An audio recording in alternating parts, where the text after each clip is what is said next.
Dumapo. Para dumapo yung langaw. Inintay para dumapo yung latas, pinidyohan, tapos umalis. Tapos lumayas na po. Salamat kay madam. Salamat po talaga, madam. Ang galing, no? Ano malangaw? So, ayan. Patunay lamang ito, nakalive tayo ngayon na may mga ganyan talagang, eksena.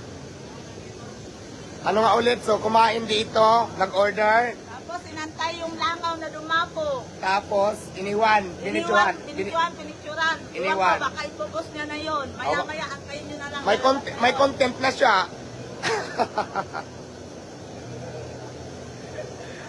Kalokang mga tao, no? So imagine mo, pupunta dito, nag-order, tapos hindi kinain, tapos may dalang cellphone, hinintay dapuan ng langaw, tapos iwanan, umalis na.